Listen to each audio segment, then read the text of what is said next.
Well, I am Michelle Bell from ASI Media, and I could not be happier than to be here with industry legend Fred Oesen, or as I like to call him, the Prime Minister of Canada, the Canadian Promotional Products Association, way better than Justin Trudeau. And most importantly, by the way, the recipient of the 2022 Counselor Lifetime Achievement Award. Congratulations, Freddie. Thanks, Michelle. I can't tell you how thrilled I am and how pleased I am and humbled I am. Thank you. So by the time this airs, you will have gotten your award. We will have been in Chicago and you will have gotten the award. So just a couple of things, I was fortunate enough to be the one to write your profile for Counselor Magazine about your award. And you and I have known each other for many, many years. And one of the things that struck me during our interview and when I wrote your article was that you kind of really bridged the gap between the US promo market and the Canadian promo market. I never realized that before you and Leslie started Task Force Marketing, that there was really no way for reps in the US and reps in Canada to kind of meet up. Is that right? Oh, that might be overstating it a little bit, but certainly I was very fortunate, I guess, to enter this industry with the Parker Pen Company. April 1, 1974, and there was really not a lot of people that wanted to even volunteer for some of the the positions on the Ontario chapter board at the time of our Canadian Association, and got involved in that, got involved in our Canadian Association, of course, almost right out of the gate, and that put me in touch with Mars Spike, Bob Rollins. I was invited by Parker to all of their American meetings, so I was almost immediately immersed in the American industry and associations and with ASI as I was in Canada. So that was just through happenstance and good fortune. Certainly wasn't by any design on my part, and that with the likes of Steve Slack and Glenn Holt and a plethora of industry luminaries that I was so fortunate to get to know and work with. Freddie, before we go any further, I think that if there's one person in the industry who has surpassed my legendary bar tabs, it is you and your legendary bar tabs. So I said, I was going to interview on video, we had to come with our cocktails. Oh, God. Okay. Cheers. I love you. Love you too. So I'm curious, so you having been in the industry for about 40 years, yeah? Is that about right? Yes. So what would you say some of the things that you think that work better now? That you think, wow, the industry's really kind of hit its stride in some areas. And what are some areas that you think where, boy, I really wish it was like 20 years ago, we were really better then? Well, that's not real hard to answer because obviously technology has so dramatically changed not only our industry, but the entire world, except when it doesn't work like it didn't with Rogers a couple of days ago when our internet, phone service, television, everything, couldn't watch my Blue Jays. Like the whole thing went down, right? Oh God, everything. And not that the Blue Jays have been worth watching lately, but that's beside the point. Yeah, no phone service, no internet. I mean, it was back to, well, not quite the dark ages, but certainly, I don't know, like back in the 70s almost. So that's what's dramatically changed it. The size of the industry has grown exponentially. When I started in 74, it really only took in Canada like a year. You go to one trade show and you knew all the key players. Even the U.S. at that time. you go to a couple of, well, all the available trade shows, and I went to all of them. You get immersed with the people from ASI and the association, and within a couple of years, you knew all the key players in the American industry. So that allowed for a level of relationship and camaraderie that when things grow exponentially, it's just not possible. I mean, my first trade show, I'm just, reflecting back, it was in Ottawa. It was a room show at a Holiday Inn. We took 2 floors. Was there even 20 rooms on each floor? I don't even know that they were all full, but if they were, that's like a maximum of 40 suppliers. And you set up your display in your sleeping room. So the panic was cleaning the beer bottles and the out of sight, and get ready for the next day's adventure, and hoping that the maid came in to make up your bloody bed before your first customer arrived. So that was a pretty cozy way to conduct business, when I started. For sure. And also, though, much more doable with a smaller industry, like it's harder, obviously, as the industry grew, as you said, exponentially. Yeah, absolutely. Yeah. So you know what? Do I miss that? When guys from my age group, my era, get together, that's the notable thing that we all talk about. The camaraderie we had allowed us to do things that today would be not even just frowned upon. I mean, oh my God, I think we'd be arrested for them. I mean, we danced on tables. We had food fights that were, I mean, you want to talk about legendary bar tabs. We had legendary food fights. There was more food at some of our events in the air than there was on the tables at any given time. And I'm not even exaggerating. I mean, it was crazy times. My friends. Times are the best times.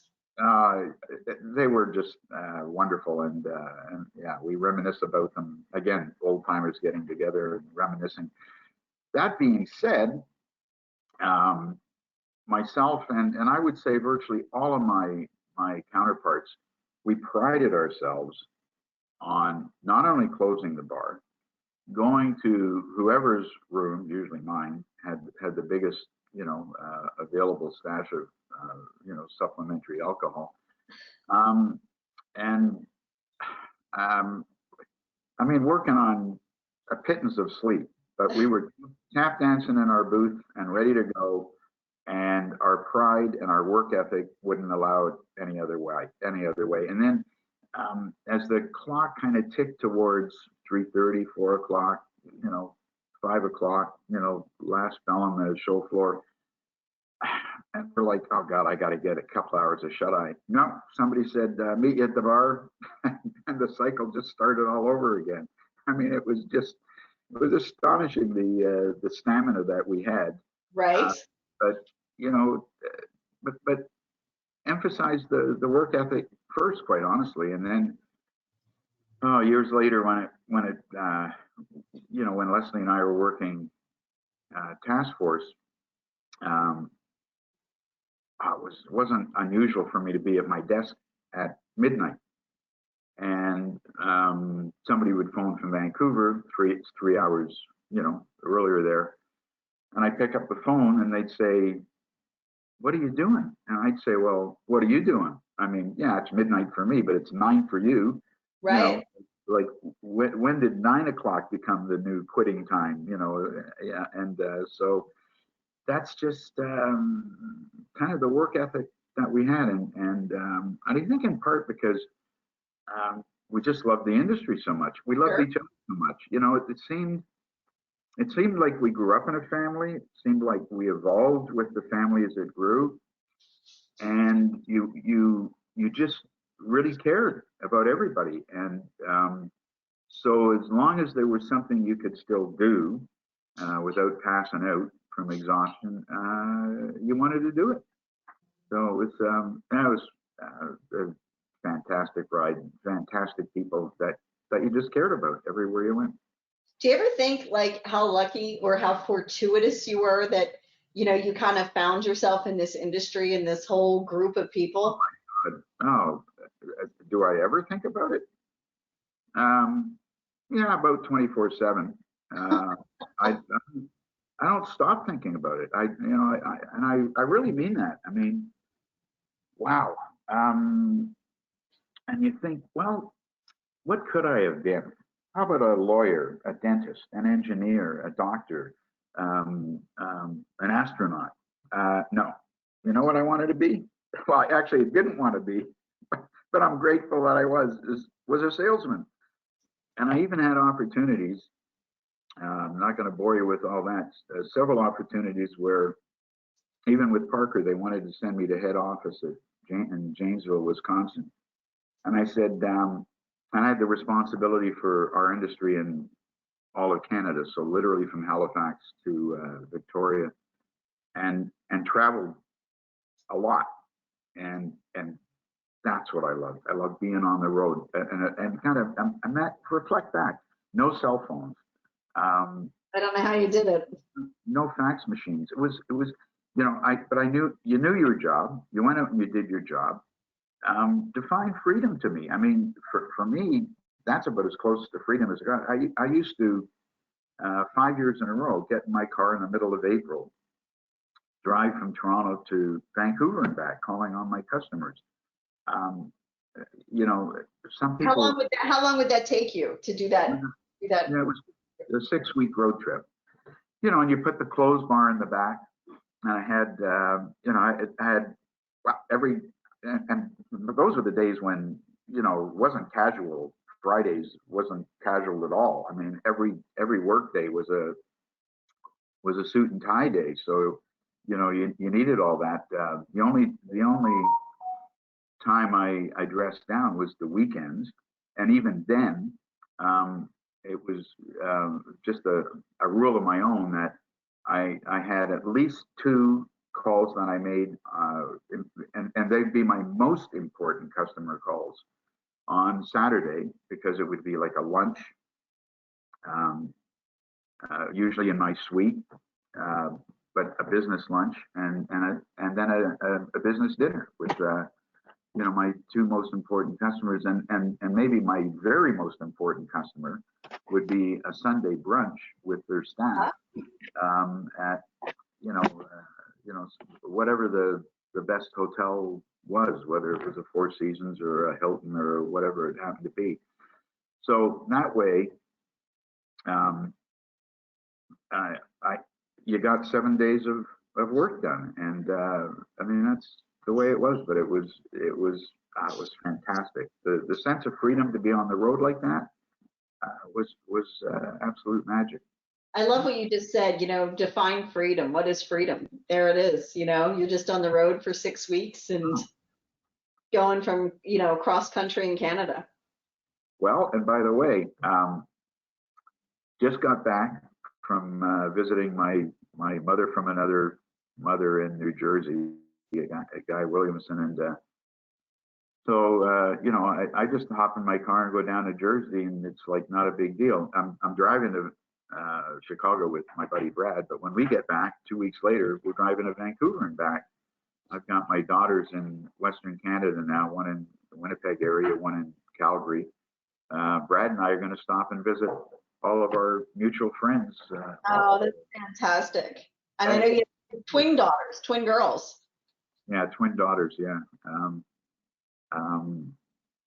Amanda's due, having her first baby on August the 6th. You're going to be a grandpa. Well, I'm looking the part, aren't I? God knows. You look great, Freddie. Yeah, well, thanks, darling. So do you. Can't wait to see you in person. This is fun, but it's not quite the real thing. Soon enough. We have 1 more week, right? 1 more week, yeah. So if you had to name one thing, what's the best thing about the industry? It's just easy. The people. Yeah. the people. That's it. Everything else is, great. But the people are, it's just magic. And I really do feel, I mean, it sounds trite and corny and all the rest, and hardly, the first person to say it, but I think, again, myself and all of my close friends and business associates really do feel that it's a family. That's exactly right. That's exactly right. I'm so excited that you're the recipient of this award. Again, the 2022 Lifetime Achievement Award, Counselor's Award. And we have quite the introduction for you at the event ready to go. So it will be so fun to see you in person, Freddie, and I could not be happier for you. So congratulations.